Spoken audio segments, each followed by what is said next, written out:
So Aries, you're coming into the month really moving. There, this energy can be as literal as moving away from some type of abusive or unhealthy kind of relationship, that physically moving, or emotionally, intellectually moving space, because whatever you are leaving behind is no longer serving you. And your strength may be playing a big role in this right now, and you may not feel very strong. You may feel a little bit weak, and you may feel like this has beat you up a bit, but you are very, very focused on this coming to an end, and not only it coming to an end, but being able to rebirth it in the way in which you would like. Every end is followed by a beginning. The darkest nights, the sun still comes up. Like, you're very focused on, okay, I've had enough of whatever this is, and I need to make a change. I need to put this behind me, literally, and move my ass forward. And you have the Magician coming in from a past card. So this may very well be you really focused in on manifesting the life that you want, being actively engaged in practicing of the law of attraction, if you will, thinking better thoughts, being honest with yourself, utilizing your assets properly to move yourself in the direction you want to go. And you are really, like, the Death card couldn't be more straightforward. You want this over with, whatever this is. And in your strength area, we have the Eight of Swords. So typically this card is seen as very like self-limiting, or not being aware of what's around you, and kind of closing in on yourself and closing your eyes and if I don't move and if I don't know it's there, then I can't get hurt, and I'm just going to stand here and I'm going to be still. As a strength, it may be very good for you right now to be careful, to not limit yourself, but to be aware of your limitations, is how I'm reading this right now. To be aware. And I hate telling people to set limits on yourself, because I don't like that. I don't really want to tell you to set limits, but just be consciously aware of your thought patterns right now, because a lot of this is these are her thoughts, and these are all the negative things and all the things she set up around her to keep her enclosed there. So she doesn't know if they're really there or not. That's just what she's imagining under her blindfold. So as a strength, this is, use your thought powers right now. Use your abilities to imagine the possibilities, but not in a negative way.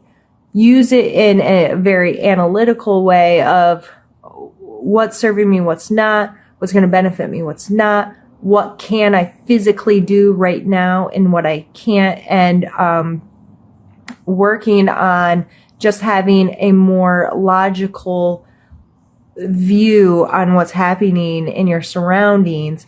And then we're followed by the Moon card here. And the Moon card is one of my favorite cards. It comes out a lot in my readings. It's a big, like healing moon tarot. So this is kind of an upcoming energy for you. This is something you need to be aware of in May. That this card can really speak of your intuition and knowing what's right for yourself. It can also speak of different viewpoints and perspectives, because what shows in the day does not show at night, and vice versa. And how things appear under those two different lights are different. And what are the shadows? And this can really speak to the shadows within yourself.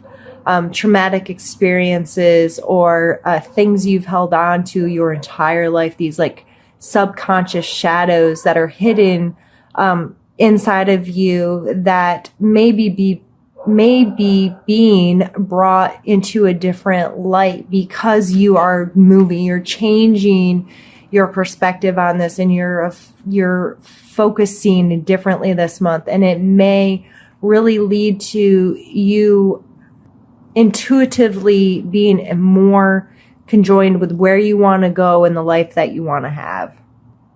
And our suggestion card is the Two of Coins. So the Two of Coins, he's juggling, and he is multitasking, and he's making it work. And this card speaks of being flexible, going with the flow. The sea's topsy-turvy in the background. He has this thing going, and no, they may not be equal, but they're still, he's capable of keeping this flow going, right? So this kind of energy can be exhausting. It can wear you out. You can get worn a little thin. However, this is something you're capable of, and it's being suggested to you this month to keep juggling. Make sure you keep the momentum going. It's not going to last forever. And this is followed by the Seven of Swords, and he's kind of known as the sneaky thief. He's stealing away 5 of 7 swords. And this card, this is in your need to know area. So either both sides of the coin, maybe you need to take care of yourself first right now. You need to be self-serving. And that's probably why you have 2 cards that are moving away with swords. You have 4 sword cards right there, all in the top here. So there is a lot of analytical brain power happening this month. And so with these 2 cards, these 2 are moving.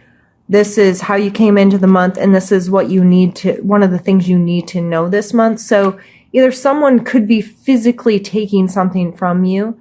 They could be investigating you. They could be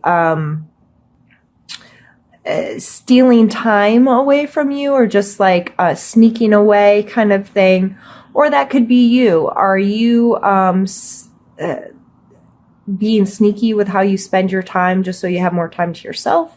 Is there something happening in your job where you're not being straightforward, even as far as thinking like plagiarism type something? But you need to know that this energy is in your life right now, and it's being called to your attention. So whether it's you or somebody else in your life, be mindful of that. If it's you, is it keeping you up at night? Because that's your next card. Or, are these kind of behaviors eating you? Because this person can't sleep because of all of these thoughts.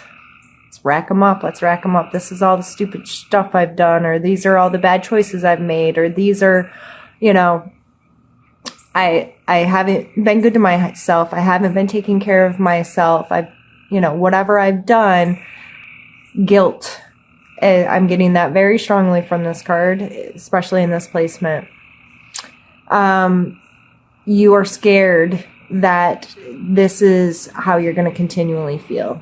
You're going to continually question the actions that you've taken and the thoughts that you've had, and it's snowballing. With all these swords, I see this kicking your ass. And then we end down here with the Hierophant. And the Hierophant is all about structure, whether this be within an actual religious setting, spiritual setting, school, some kind of hierarchy where there's someone that holds you accountable, and there's certain rules and regulations to the system. So whether this be your work, your religion, you going to school, continuing your education, whatever you're doing, this energy is going to be very prevalent with you by the end of May.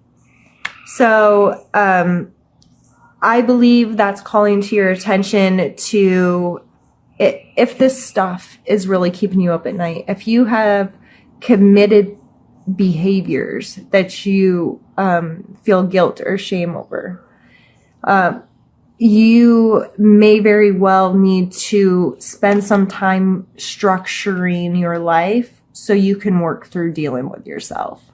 You may very well need to seek some counsel of some sort, whether it be a friend, a professional, self-help book, whatever works for you.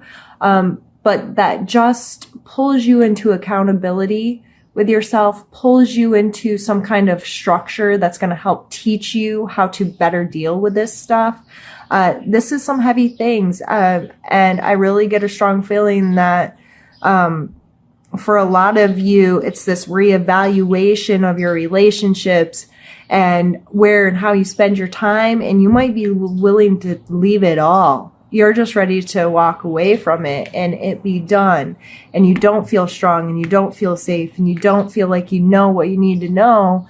Or you may be feeling like you're getting like physically stolen from, or you're committing those kinds of behaviors because of the situation you're in. It may be necessary for you to commit some of these behaviors. It may be necessary for you to sneak away, or it may be necessary for you to cut off resources or something with someone because it's not healthy.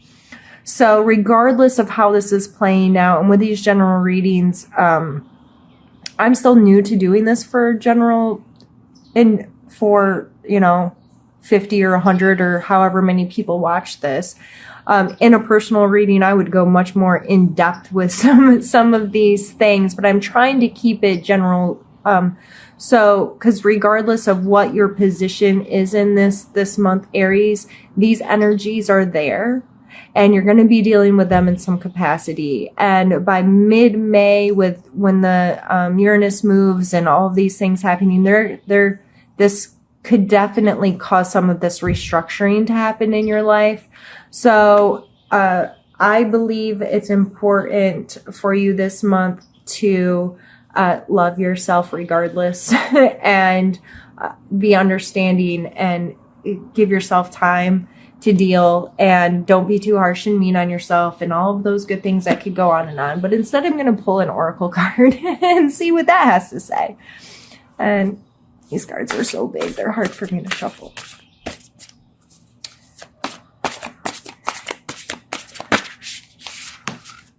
I guess it's that one. Open your heart. And we're even going to consult the book just because we can. I'm still relatively new to these.